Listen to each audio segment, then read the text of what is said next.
Mr. Elizondo, thank you for joining us in court here today. The pleasure's all mine. Thank you for coming, everyone, and I am really so happy you've all came along here today to listen to what I have to say. Okay, Mr. Elizondo, that's enough of that. Would you please state your name and former occupation for the record? My name's Luis Elizondo. I'm a former intelligence agent with the Pentagon, and I spearheaded the ATIP program, which was the Advanced Aerial Threat Identification Program. And what did you do at ATIP? Well, we tried to determine the origin of UAPs, which we unsuccessfully were able to do, despite all of our billions of dollars of listening apparatus and official documentation. This technology still evades us. Okay, so when did you work for the Pentagon? I started working for the Pentagon between the years of 2007 and 2008. You joined, wasn't it? 2008, yep. 2008 to 2017. Okay, and then you left and went to, you went straight to the Stars Academy, didn't you? And you managed to do some stuff there, and then you've came forward, and now you're pretty much walking about, strutting your stuff, giving it the whole Spider-Man, the Tobey Maguire, giving it all that, walking down the street, I am that bollocks, I am the bollocks. Well, no, you talk bollocks. I resent that. I don't care if you resent that, mister. Did I give you permission to speak? Right, shut up. Okay. So, you claim to be a former intelligence agent working for the Pentagon in a secret government study to determine the origin of UAPs, is that correct? Yes, that is correct. Okay. So, I've heard you speak before about documentation and official documentation from your country. Is that correct? Yes, that's correct. I've spoke about official documentation. Okay, well, let's talk about official documentation. But before we do so, let's recap on what you have to say about the government's current stance on UAPs.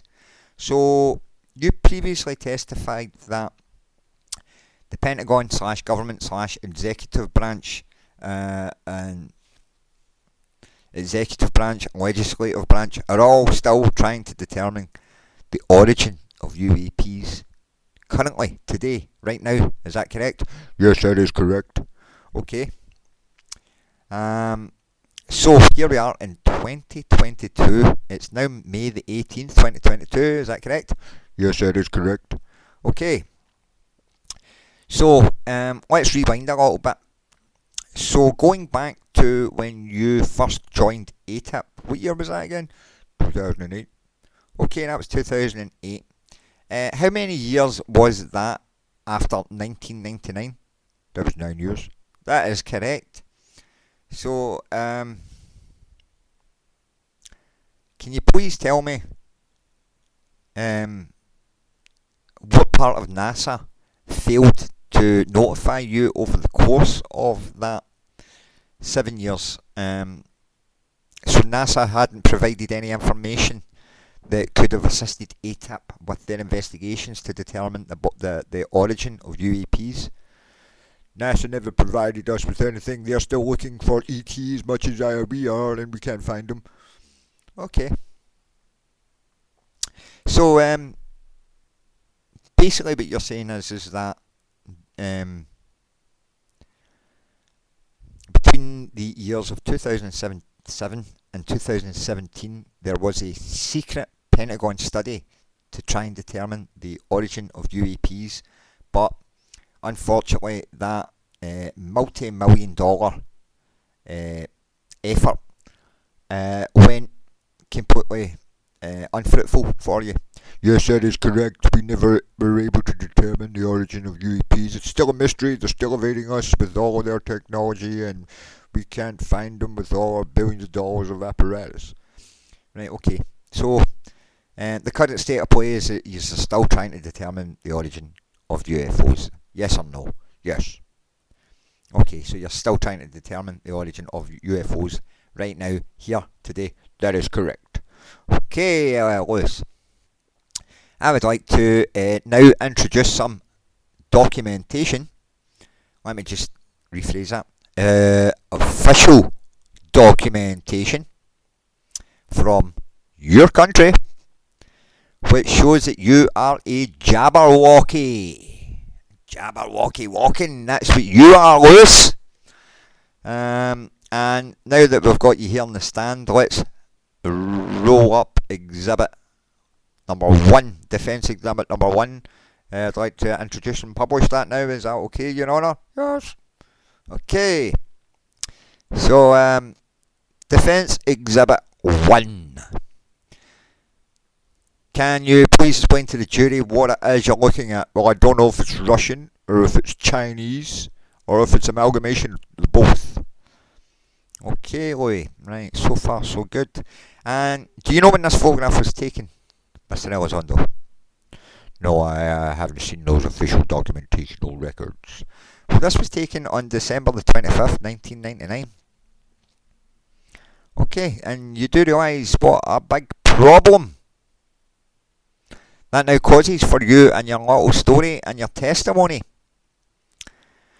Mr. Elizondo, I must warn you now that you are in danger of committing perjury on the stand, and you did vow not to, you vowed to tell the truth to everyone, but it would appear that you're not exactly being truthful at the moment, are you, Mr. Elizondo? No, I'm not. And why is that? Because of Defence Exhibit 1. Correct. So, this was taken in 1999, Mr. Elizondo.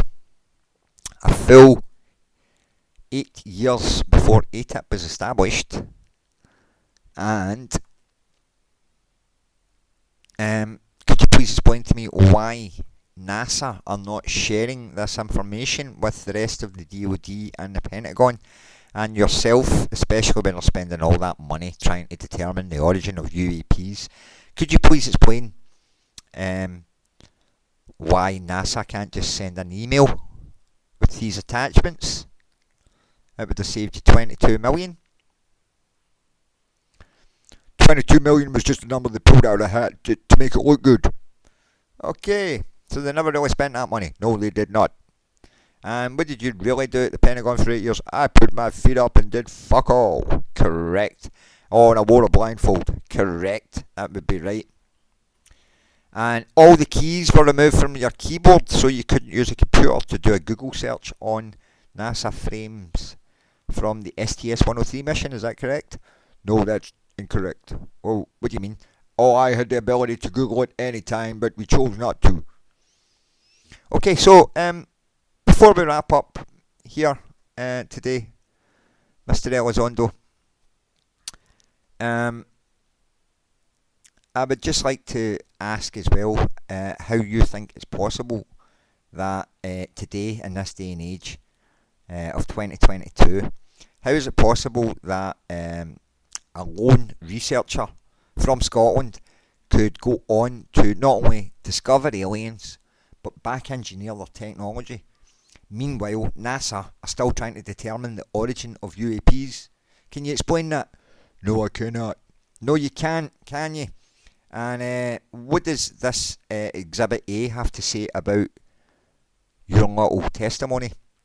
It says there's a big massive black hole at the centre of it, and I am not trustworthy because what I have to say is inaccurate, lies, and untrue.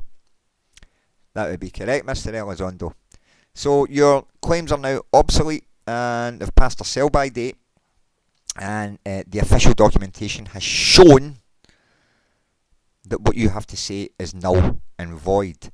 Thank you for coming here today. I find you guilty of bullshitting the UFO community, and therefore you shall be now turned into a meme, and I will be becoming very vocal about what you have to say, sir. So, like I say, you opened your mouth and the facts don't stand up to what you're saying. Therefore, you cannot be trusted, and the UFO community should be made aware that you are not being exactly forthcoming with everyone. Is that fair enough, Mr. Elizondos? Yes, that's about right. Okay.